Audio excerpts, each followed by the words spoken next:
ओम नमः शिवाय। आज हम श्रावण मास महात्म्य अध्याय 10 का श्रवण करेंगे, जिसमें शनिवार को किए जाने वाले कृत्यों का वर्णन होगा। ईश्वर बोले, हे सनत कुमार, अब मैं आपसे शनिवार व्रत की विधि का वर्णन करूँगा, जिसका अनुष्ठान करने से मंदत्व नहीं होता है। श्रावण मास में शनिवार के दिन नरसिंह, शनि तथा अंजनी पुत्र हनुमान, इन तीनों देवताओं का पूजन करना चाहिए। दीवार पर अथवा स्तंभ पर नरसिंह भगवान की सुंदर प्रतिमा बनाकर हल्दी युक्त चंदन से तथा नीले, लाल एवं पीले सुंदर पुष्पों से लक्ष्मी सहित जगतपति नरसिंह का भली भांति पूजन करके उन्हें खिचड़ी का नैवेद्य तथा कुंजर नामक शाक भोग अर्पण करना चाहिए। उसी को स्वयं भी खाना चाहिए और ब्राह्मणों को भी खिलाना चाहिए। तिल का तेल तथा घृत स्नान भगवान नरसिंह को प्रिय है। शनिवार के दिन तिल सभी कार्यों के लिए प्रशस्त है। शनिवार के दिन तिल के तेल से ब्राह्मणों तथा सुवासिनी स्त्रियों को उपटन लगाना चाहिए तथा कुटुंब सहित स्वयं भी संपूर्ण शरीर में तेल लगाकर स्नान कराना चाहिए तथा उड़द का भोजन ग्रहण करना चाहिए। इससे भगवान नरसिंह प्रसन्न होते हैं।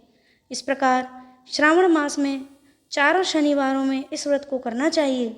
जो ऐसा करता है उसके घर में स्थिर लक्ष्मी का वास रहता है और धन धान्य की समृद्धि होती है। पुत्रहीन व्यक्ति पुत्र वाला हो जाता है और इस लोक में सुख भोग कर अंत में वैकुंठ प्राप्त करता है। नरसिंह की कृपा से मनुष्य की चारों दिशाओं में व्याप्त रहने वाली उत्तम कीर्ति होती है। हे सौम्य, मैंने आपसे नरसिंह का यह उत्तम व्रत कहा। हे सनत कुमार, अब शनि की प्रसन्नता के लिए जो करना चाहिए उसे सुनिए।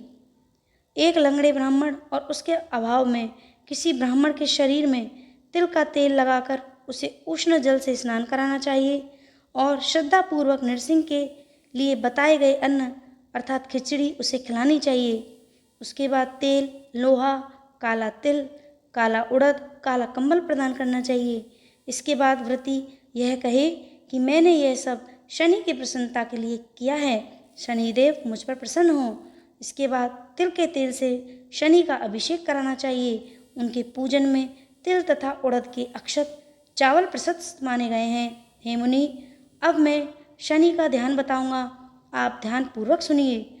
शनैश्चर कृष्ण वर्ण वाले हैं, मंद गति वाले हैं, काश्यप गोत्र वाले हैं, सौराष्ट्र देश में पैदा हुए हैं, सूर्य पुत्र हैं, वर देने वाले हैं, दंड के समान आकार वाले मंडल में स्थित हैं, इंद्र नील मणि तुल्य कांति वाले हैं, हाथों में धनुष बाण त्रिशूल धारण किए हुए हैं, गिद्ध पर आरूढ़ हैं, यम इनके अधिदेवता हैं, ब्रह्मा इनके प्रत्यधिदेवता हैं।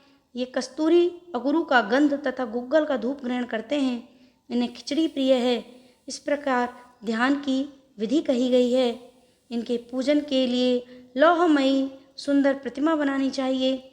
हे द्विजश्रेष्ठ, इनके निमित्त की गई पूजा में कृष्ण अर्थात काली वस्तु का दान करना चाहिए। ब्राह्मण को काले रंग के 2 वस्त्र देने चाहिए और काले बछड़े सहित काली गौ प्रदान करनी चाहिए।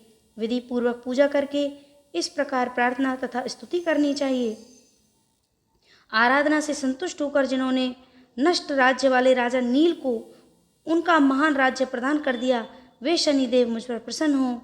नील अंजन के समान वर्ण वाले, मंद गति से चलने वाले और छाया देवी तथा सूर्य से उत्पन्न होने वाले उन शनिश्चर को मैं नमस्कार करता हूँ।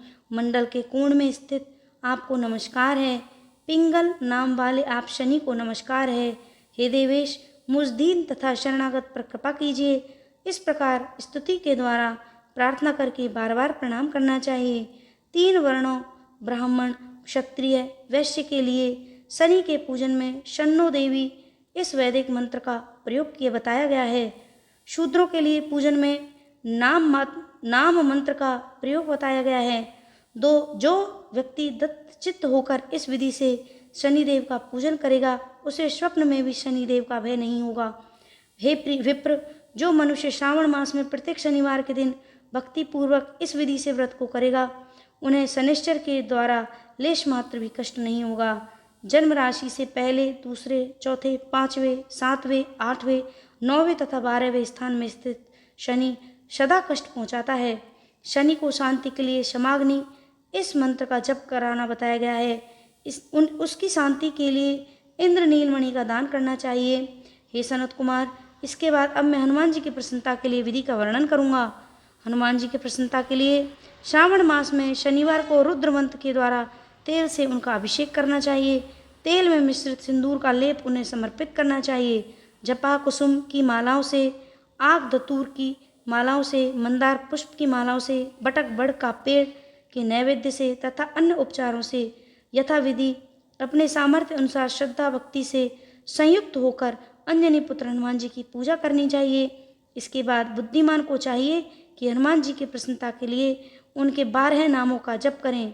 हनुमान, अंजनी सुत, वायुपुत्र, महाबल, रामेष्ट, फाल्गुन सखा, पिंगाक्ष, अमित विक्रम, उदधिक्रमण, सीता शोक विनाशक, लक्ष्मण प्राण प्रदाता और दशग्रीव दर्पहा, ये 12 नाम हैं। जो मनुष्य प्रातःकाल उठकर इन 12 नामों को पढ़ता है उसका अमंगल नहीं होता और उसे सभी संपदा सुलभ हो जाती हैं।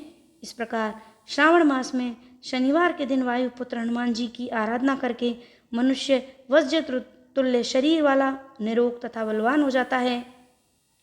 अंजनी पुत्र की कृपा से वह कार्य करने में वेगवान तथा बुद्धि वैभव से युक्त हो जाता है। उसके बाद शत्रु नष्ट हो जाते हैं, मित्रों की वृद्धि होती है, वह वीरशाली तथा कीर्तिमान हो जाता है। यदि साधक हनुमान जी के मंदिर में हनुमत कवच का पाठ करे तो वह अणिमा आदि 8 सिद्धियों का स्वामित्व प्राप्त कर लेता है और यक्ष, राक्षस तथा वेताल उसे देखते ही कंपित तथा भयभीत होकर वेग पूर्वक 10 दिशाओं में भाग जाते हैं।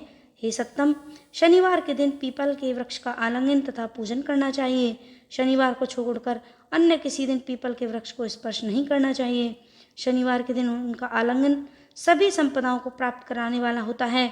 प्रत्येक मास में 7 वारों में पीपल का पूजन फलदायक है, किंतु श्रावण में यह पूजन अधिक फलप्रद है। इस प्रकार श्री स्कंद पुराण के अंतर्गत ईश्वर सनत कुमार संवाद में श्रावण मास महात्म्य में शनैश्चर, श्री नरसिंह, हनुमत पूजनादि शनैश्चर कृत कथन नामक 10वां अध्याय पूर्ण हुआ। ओम नमः शिवाय। हर हर महादेव।